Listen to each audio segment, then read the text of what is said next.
judging those sounds. Mind you cannot help.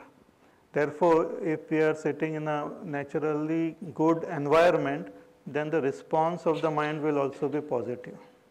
If you are sitting in our own puja room, or in a temple, or in an ashram, or in a very holy place, or natural environment, then the response of the mind to that environment will be positive. But otherwise you can't help the response of the mind. But you can control the intellect from judging and comparing and condemning all those things. Intellect need not give any, intellect is busy in focusing its attention on the self, so one should should totally drop all the outer stimuli from entering the system. That we have to do with our internal mechanism only. Just as in computer you have those antivirus and all. Those are internal mechanism. I don't know how they fight, but they fight very well. Yeah. Similarly, this intellect is an internal mechanism which doesn't allow the outer stimuli to come and make it think or make it active.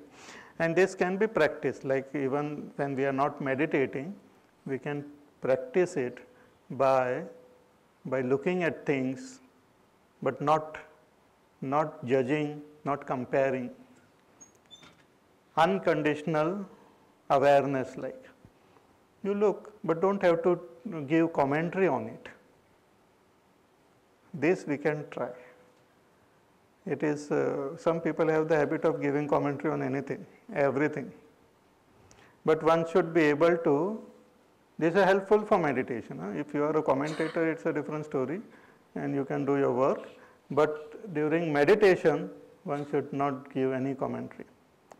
Means should be able to experience the world with our eyes open. When we experience the world, look at a tree, but don't name the tree. Don't compare the tree. Don't try to put theories on the tree. See, the senses, what it shows is a fact. Emotions, what it responds is also a fact. But the intellect, what it talks about is just a theory, a philosophy. Just something which it keeps saying. Like, for example, this flower. Flower is a fact of this world and the senses are looking at it. And the mind also responds with certain emotions. That's it. That's, everything is natural. But then to call it a rose and to say that it is of this color and ye aisa hai, vaisa hai, ye hai, wo hai, that is all extra luggage which we pour it on this object, which creates agitation, which creates illusion, which creates screen. So if we are able to experience the object without condemning or without naming or without doing anything with the intellect, then we can achieve that state of dropping the outer stimuli completely and not allowing it to interfere with our meditation process. By going into a soundproof room and all, it might prevent the sound from coming, but if the intellect is not trained, it will keep thinking about that also. Sometimes it becomes more irritating sometimes when the sound is not coming also.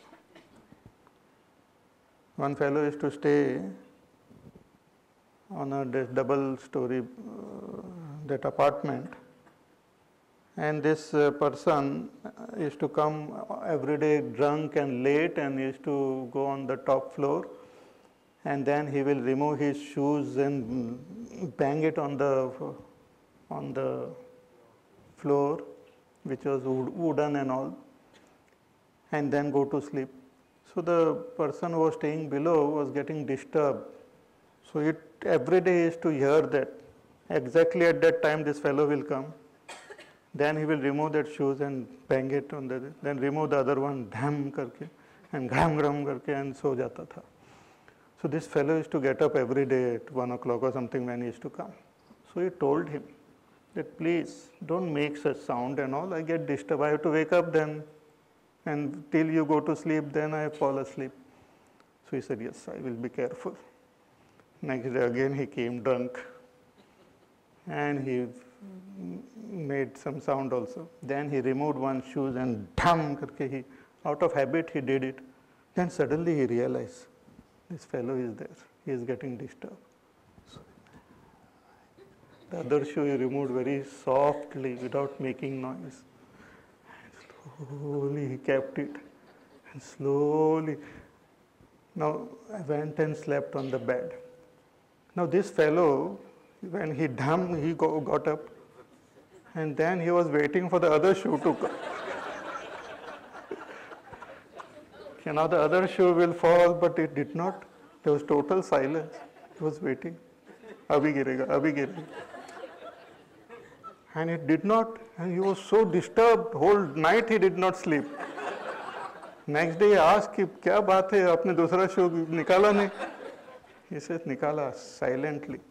So even sometimes silence can be disturbing, or sound can be disturbing. But if the intellect is trained and educated, we will be able to drop the outer stimuli completely. So Shabdadin Vishayans Taktva, having dropped the outer stimuli of Shabdadi, Shabda Sparsha Rupa Rasagandha, this is the inner journey. Therefore, in our temples also, you will find the outer compound of the temple will be with lot of figures and lot of things will be there. But as you go inside the temple, those figures will be less and less. And in the sanctum sanctorium, there is only one that murti will be there, which will be illumined by the little diya in front of the murti. Similarly, as we enter our system, we should drop all the outer stimuli and should be able to go deep within and recognize that self. So, Shabdadin Vishayans Taktva Raga Dvesha Vyudashya cha, and also dropping Raga and Dvesha. Raga is attachment or liking, and Dvesha means dislike. This is also a tendency of the senses, of the mind, and also of the intellect with respect to the world outside. Strong likes and dislike about things, about people, about situation, and that disturbs the mind, that disturbs the inner equipment. So one should be able to, when one takes that inner journey, one should be able to drop both the like and the dislike with respect to the world. Because what we like is also illusion, and what we dislike is also an illusion only. The whole world is of the same. As far as the worldly vyavhar is concerned, we can discriminate, we can say this is good, this is bad and all. But when we take the inner journey, we have to drop both the concept of likes and dislikes, both the concept of good as well as bad, transcend this both and take up the inner journey. So this journey is taken by those who have followed sincerely the path of Karma Yoga and purified the mind. This is very important. In the 6th chapter also Bhagavan told Arjuna first that one should follow the path of Karma Yoga, and then only he started talking about Dhyana. Many people want to directly meditate. It's not possible. One has to first purify the mind by following the path of Karma Yoga, and then take up this inner journey by making the buddhi sukshma through proper satsang and study of the scriptures, then control the body, drop all the sense stimuli from entering and disturbing the intellect, drop the sense of likes and dislikes, and take up the inner journey, dive within. Journey is not complete, Bhagavan continues in the next verse. Vivikta sevi laghvashi yatavakkaya manasah dhyana yoga paro nityam vairagyam samupashritah vivikta sevi laghvashi yatavakkaya manasah dhyana yoga paro nityam vairagyam samupashritah. Some more important points. He says that vivikta sevi, one should be in solitude. One should resort to solitary place for this dhyana. It is not only physical solitude, but also the mind, the intellect, all should become free from all the relationship and accumulation and the connection with the world. See, even like our mobile, it might be sitting very silently there in front of you, or during pravachan people keep so silent, oh so nice, as though it is meditating. But when it will start ringing, nobody knows. Why? Because it is still connected. It is connected to the world. It is not disconnected. It might be in silence, but it is still connected. To disconnect is a different thing altogether. So in case of meditation, it is not that we should keep our system in silence, not that we should keep in some other tune and all, but it should be disconnected from the worldly stimuli disturbing us. That is called vivikta sevi, solitude. It might take some few days or few time if we are totally crowded with people or all the time surrounded by people. It might take its own time to become free of the people from your mind. Sometimes people remain in your head for a long time.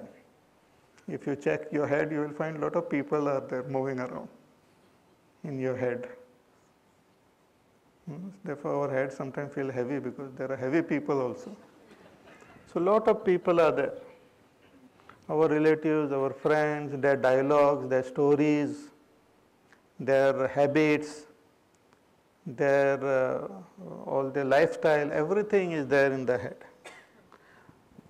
Society in which we live, Delhi or the state or whatever, the politics, everything, the news, the various channels, the various serials, all this remain in our head. It doesn't get deleted very easily. See, like our computer, things you keep on doing and it gets stored. Similarly, every experience is stored, and it is stored in the, I don't know what language they use in computer, in that temporary file. In our system also it gets stored in that, and it is constantly that bothers us. So solitude is very important. If we can, if we are serious, if we are sincere about enlightenment, then this solitude is very important. Solitude means one has to drop everything and go in a solitary place, free from all things. Don't have to give your address also to people. So they will send something by VPP or something. So no address, no nothing. Even the crows should not reach that place. Or the kabutar should not reach, otherwise they might send something. So vivikta sevi, this is very, very important and interesting. There are some places where even there is a special arrangement done for the seekers who want to be in solitude, like in in Gujarat, in Ahmedabad and all. I must have told you, there are some places where they give you a room totally closed from every side. Only the windows will be there on top for just the air circulation. Inside the bathroom, everything is there, and there will be one window which has got two openings, one from outside, one from within. And through that, they will give you regularly food and wash your clothes or whatever is required. But you cannot see that person, you cannot talk to anyone, and you can spend your time there only, or weeks together, days together, months together. These are very, what you call, such things are also there. So vivikta sevi, free from, otherwise we are along with people, and it doesn't help. This is a journey which we have to take alone. We can't carry people with us. We have to take the journey alone. So vivikta sevi. Then Bhagavan says the habit which one should have, one should develop in order to become good, in order to progress on our meditation, path of meditation. Bhagavan says lagvashi. Lagvashi means should eat less. Should eat less. Laghu ashi.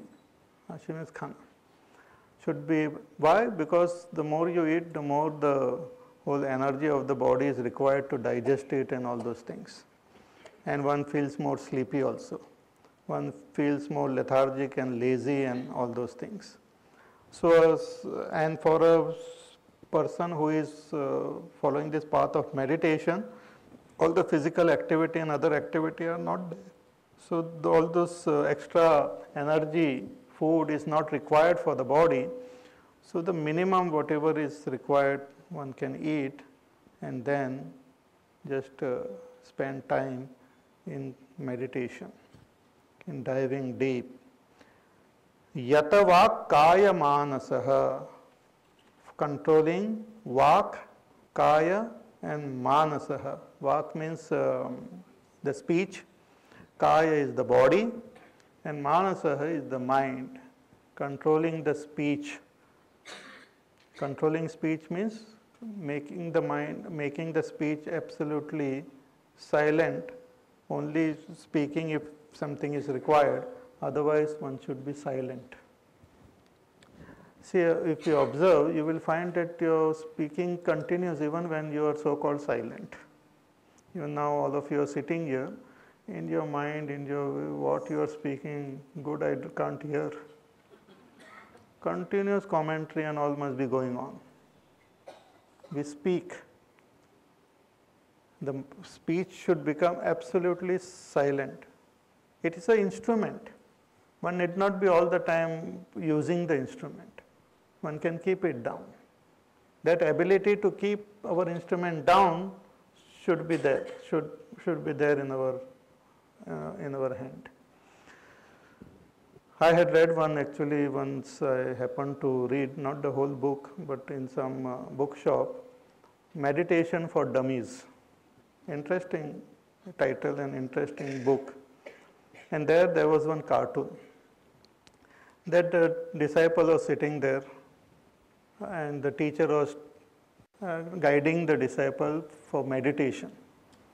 So teacher was saying, okay, now you relax your body, close your eyes, relax your body, and relax your arms, and relax your palms, and let go of the mobile you are holding.